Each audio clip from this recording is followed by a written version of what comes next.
नमस्कार, आप देख रहे हैं नेशन वन। मैं हूं सौरभ और स्वागत है आपका उत्तराखंड बुलेटिन में। विश्व भर में हिंदुस्तान ही एक ऐसा देश है जहां पर धर्म जाति के लोगों को समान अधिकार है, जिसके चलते ये देश एकता की एक मिसाल कायम करता है। लेकिन अब भारत में धर्म की राजनीति इतनी हावी हो चुकी है कि भगवान के बनाए इंसान ने भगवानों को ही बांट दिया है। आखिर क्या है ये पूरा मामला, देखिए इस रिपोर्ट में। मामला उत्तराखंड के रुड़की शहर का है, जहां नगर के गणेश विहार कॉलोनी के ऊंची जाति के स्थानीय लोगों ने पास के ही दलित समाज के लोगों के लिए मंदिर में ताला लगा दिया है। बड़ी बात यह है कि दोनों कॉलोनियों में सरकारी सड़क बनी हुई है, बावजूद इसके कॉलोनी की सीमा पर दीवार खड़ी की जा रही है, जिसके चलते गुस्साए दलित समाज की महिलाओं ने दीवार को तोड़ दिया और आरोप लगाया कि गणेश विहार के पैसे वाले लोग उन्हें परेशान करते हैं और अब मंदिर में जाने का रास्ता भी बंद कर रहे हैं, जिसे वह कतई बर्दाश्त नहीं करेंगे। वहीं रुड़की ज्वाइंट मजिस्ट्रेट नितिका खंडेलवाल का कहना है कि मामले की जांच के आदेश दे दिए गए हैं और जांच के बाद ही उचित कार्यवाही की जाएगी। मसला ये है कि हमें थोड़ा सा रास्ता दे दे यहाँ से निकलने के लिए। हमारी समस्या ये है कि उधर रास्ता है नहीं, छोटा रास्ता है।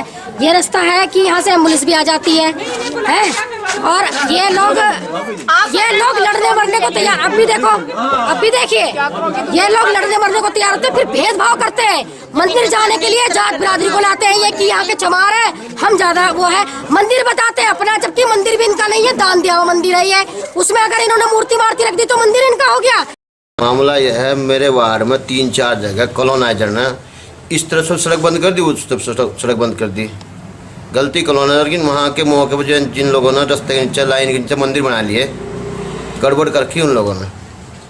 जबकि अधिक वहाँ एक सरकारी नलका है और वहाँ गरीब औरतें पानी भरती हैं, उन्हें उनके साथ में मार पिटाई करते हैं वो लोग, गरीब औरतों को, और गंदी गंदी गाली भी दें, जो मैं अपने मुँह से नहीं कहना चाहता। महिलाओं ने कहा जाए ना तो हम मंदिर में जाने देते, और ये कहे तुम लोगों का मंदिर वहाँ रविदास मंदिर है, तुम लोग यहाँ शिव मंदिर में नहीं आ सकते। शेखपुरी का कुछ लोग यहाँ पे आए थे, तो अभी मौके की पूरी स्थिति मेरे सामने नहीं आई है, बट जितना प्रथम दृष्टया लगता है, वहाँ पे एक दीवार बनी हुई थी, वहाँ पे कुछ लोग उस दीवार को तोड़ के अपना एक रास्ता बनाना चाह रहे हैं। तो अभी देखते हैं उस पर क्या बेस्ट हो सकता है, इस पर कोई पब्लिक का राइट है क्या नहीं है, वो हमें भी जाँच की रिपोर्ट जब आएगी तो मैं आपको पूरी तरीके से बता पाऊँ। आगामी निकाय चुनावों को लेकर गुरुवार को आम आदमी पार्टी द्वारा प्रेस वार्ता का आयोजन किया गया, जिसमें नगर निगम चुनावों को लेकर चर्चा की गई। देहरादून प्रेस क्लब में आयोजित आप पार्टी की प्रेस वार्ता में प्रदेश प्रभारी राकेश सिन्हा ने मीडिया से बातचीत में बताया कि उनकी पार्टी उत्तराखंड में निकाय चुनाव के लिए पूरी तरह से तैयार है और वो 13 में से 9 जिलों में निकाय चुनाव लड़ेंगे।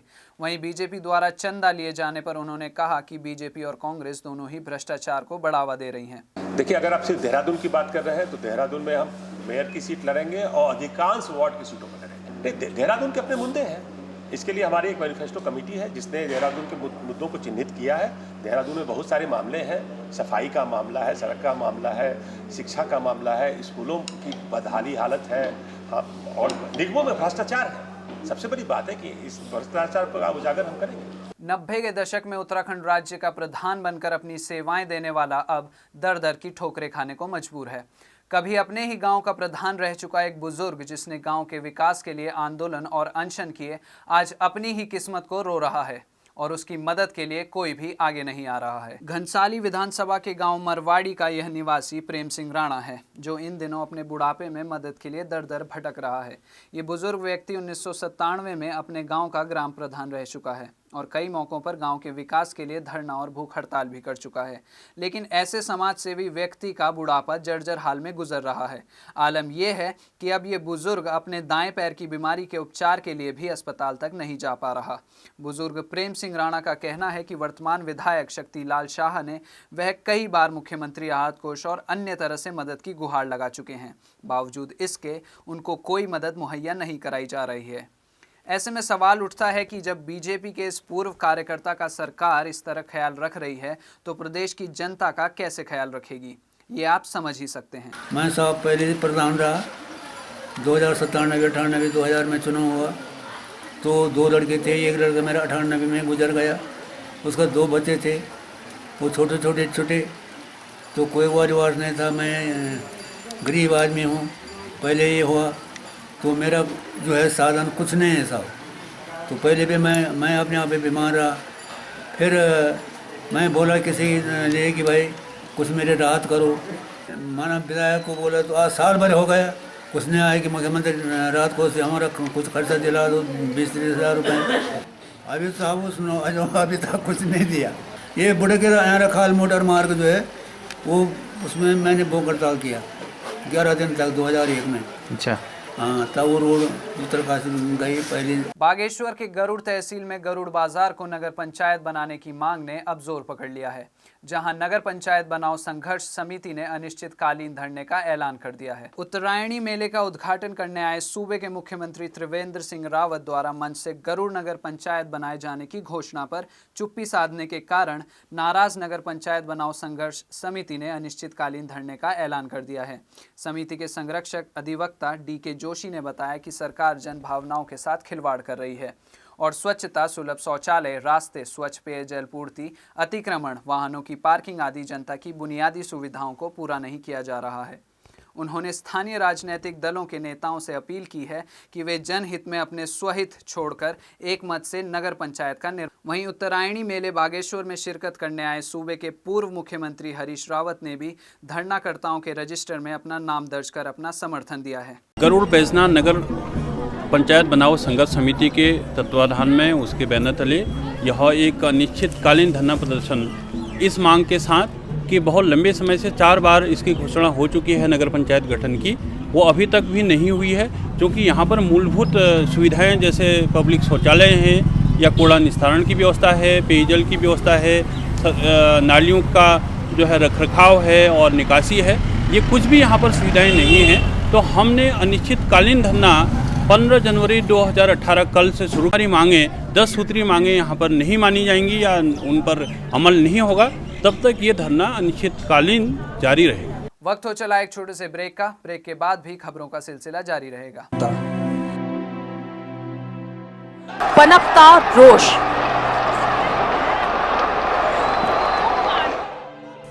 कहाँ है जनप्रतिनिधि? कौन उठाएगा आपके सवाल? हम उठाएंगे आपकी आवाज। नेशन 1, आवाम की आवाज सिर्फ नेशन 1 पर। ब्रेक के बाद आपका एक बार फिर से स्वागत है। आइए रुख करते हैं अन्य खबरों का। बागेश्वर में 1921 में उत्तरायणी मेले के दौरान जनता के बद्री दत्त पांडे के नेतृत्व में अंग्रेजों द्वारा थोपे गए कुली बेगार के खिलाफ सभी रजिस्टर सरयू नदी में प्रवाहित कर दिए गए थे, जो एक तरह से आज़ादी के लिए जनता की लड़ाई रही। आज़ादी के बाद इस प्रथा को राजनीतिक दलों ने जीवित रखा है और सभी राजनीतिक दल इस दिन सरयू बगड़ में जनता को अपने द्वारा किए जा रहे कार्यों से अवगत कराते हैं। इस मौके पर कांग्रेस के प्रदेश अध्यक्ष प्रीतम सिंह ने कहा कि देश और प्रदेश में जो सरकारें बनी हैं वो लगातार जन विरोधी निर्णय लेने का काम कर रही हैं। साथ ही साथ उन्होंने प्रधानमंत्री नरेंद्र मोदी पर तंज कसते हुए कहा कि प्रधानमंत्री ने जनता से कहा था कि अच्छे दिन आएंगे, महंगाई दूर होगी, जो कहीं भी देखने को नहीं मिला। वहीं दूसरी तरफ इस मौके पर सांसद भगत सिंह कोश्यारी और अजय टमटा ने कहा कि उत्तराखंड में ऑल वेदर रोड के बनने के बाद वर्ष भर पर्यटकों की आवाजाही रहने से स्थानीय लोगों को रोजगार मिलेगा। इसके अलावा बसपा व यूकेडी के दोनों राष्ट्रीय पार्टियों को राज्य विरोधी करार दिया। पार्टी भारत में सबका विकास सबका साथ चाहती है। हम लोगों ने यहाँ संकल्प लिया था देश से कांग्रेस का भ्रष्टाचार खत्म हो। कांग्रेस गई और आज भ्रष्टाचार की कोई बात सुनाई नहीं देती है। आज मैं अपनी ओर से याद करने जा रहा हूँ कि हमारे यहाँ अभी भी छुआछूत की बहुत बड़ी समस्या है। जब हम सबका साथ सबका विकास चाहते हैं तो ये छुआछूत हमारे उत्तराखंड से खत्म हो और देश से खत्म हो, यही मेरा आज का आह्वान होगा। यह भी बताना चाहता हूँ कि ये स्थान जिस प्रकार से अंग्रेजी हुकूमत के खिलाफ कर हमारे पूर्वजों ने कुली बेगार आंदोलन को एक बड़ी नीति दे करके अंग्रेजों को भगाने का काम किया, उनके कानून को खत्म करने का काम किया था। इस लक्ष्य को लेकर के हम हर गंदे चीज जिस प्रकार से कांग्रेस ने लगातार इस देश के अंदर भ्रष्टाचार करके एक गंदगी फैला रखी थी, वो संपूर्ण रूप से खत्म होने की तैयारी में है। कहना चाहता हूँ कि इस देश के अंदर और इस राज्य के अंदर जो सरकारें बनी हैं उस सरकारें लगातार जन विरोधी निर्णय लेने का काम कर रही हैं। आपको याद होगा 2014 के लोकसभा चुनाव में इस देश के प्रधानमंत्री ने कहा था कि अच्छे दिन आएंगे, काला धन आएगा, प्रत्येक के खाते में 15 लाख रुपया जमा होगा, बेरोजगारी समस्या दूर होगी, बढ़ती हुई महंगाई पर अंकुश लगेगा, आतंकवाद समूल नष्ट होगा। लेकिन यूं तो मंजिलों की ओर हर कोई कदम बढ़ाता है, लेकिन जब मंजिल करीब होती है तो उसको पाने के लिए उत्साह और गुजारिश का बढ़ना भी लाजमी हो जाता है। कुछ ऐसी ही गुजारिश आज एक मां अपने बेटे के लिए कर रही है। आखिर क्या है वो गुजारिश, आप भी सुनिए। आपको बता दें कि सोनी एंटरटेनमेंट चैनल पर सुपर डांस सीजन 2 का प्रसारण किया जा रहा है, जिसमें उत्तराखंड के लाल आकाश थापा ने अपने डांस के हुनर से धूम मचा रखी है।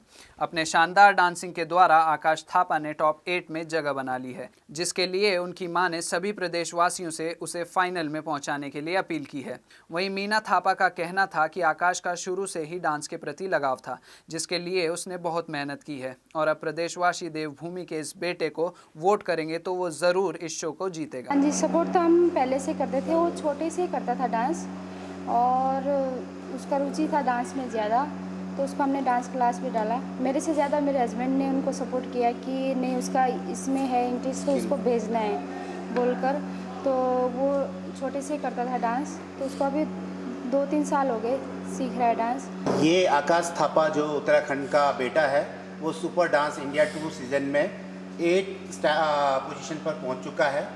मेरी निवेदन है तमाम उत्तराखंड के वासियों से, समस्त समाज के जितने भी हमारे समाज है, उनसे मेरी निवेदन है कि अभी वो सुपर 8 में पहुंचा है, उसको फाइनल बनाने के लिए ज़्यादा से ज़्यादा अपना वोट और सपोर्ट देकर उसको आगे विजय बनाएं, ताकि उत्तराखंड ही नहीं सारे देश का नाम हो। देहरादून में सामने आई दबंग पार्षद की गुंडई। दबंग पार्षद पर पीड़ित परिवार के जबरन घर तोड़ने का आरोप लगाया है।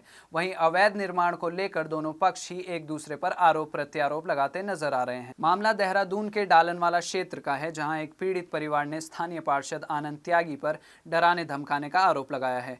पीड़ित का कहना है कि पार्षद जबरन उन्हें वहां से हटाने की साजिश कर रहा है। वहीं जब इस मामले में नगर आयुक्त विजय जोगदंडे से बात की गई तो उनका कहना था कि पीड़ित परिवार का जो घर है वह अवैध निर्माण पर बना हुआ है और इसलिए नगर निगम द्वारा कार्यवाही की जा रही है। सर, हम लोग तो वहाँ पे थे नहीं, हम लोग तो धरना स्थल पे बैठे हुए थे, लेकिन आनंद त्यागी पार्षद जो है कुछ लोगों को लेकर के आए। इन्होंने हमारे मकान तोड़वा दिए और कह रहे नगर निगम, सरकारी के नगर निगम तोड़वाए, लेकिन नगर निगम का कोई भी हमारे पास नोटिस नहीं था। अगर नगर निगम में भी तोड़ा है तो वो किस बात पे तोड़ा है? कोई नोटिस तो भेजते, वो हमें 1 दिन पहले या 1 घंटे पहले भी बोल सकते थे। सर, कोई नोटिस नहीं था, कोई कुछ नहीं था। हमारी अनुपस्थिति में उन्होंने सब सामान तोड़ा, हमारा सामान सब टूट गया। सर, कब्जा भी करा तो उन्होंने हमारा ताला तोड़ करके अपना ताला लगा दिया और कह रहे तुमने ताला तोड़ा तो तुम्हारा ये और तोड़ देंगे हम।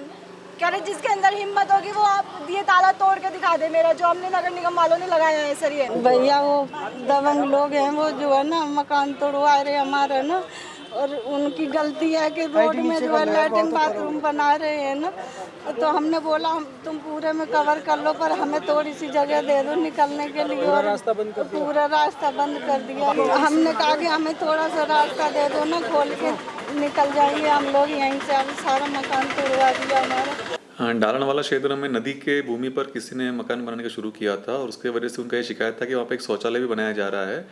उस शौचालय की वजह से उनका रास्ता बाधित हो रहा है। हमारे लैंड सेक्शन की टीम ने वहाँ पे मौका मुआयना किया, उसमें ये पाया गया कि पूर्व से ही शौचालय वहाँ पे बना हुआ था, उसका मरम्मत का कार्य चल रहा था और उससे कोई नया रास्ता कोई बाधित नहीं हुआ है। और जो जो शिकायतकर्ता जो कह रहे हैं कि हमारा मकान का रास्ता बंद हो रहा है, उनका मकान कहीं और अभी भी वर्तमान में है। ये नई भूमि को ये लोग कब्जा करने का प्रयास कर रहे हैं, इसीलिए उसको फिर हम लोगों ने अभी ताला लगाकर उसको हम लोग कब्जे में ले रहे हैं। उत्तराखंड बुलेटिन में फिलहाल मेरे साथ इतना ही। देश दुनिया की ताज़ा तरीन खबरों के लिए आप बने रहिए नेशन 1 के साथ।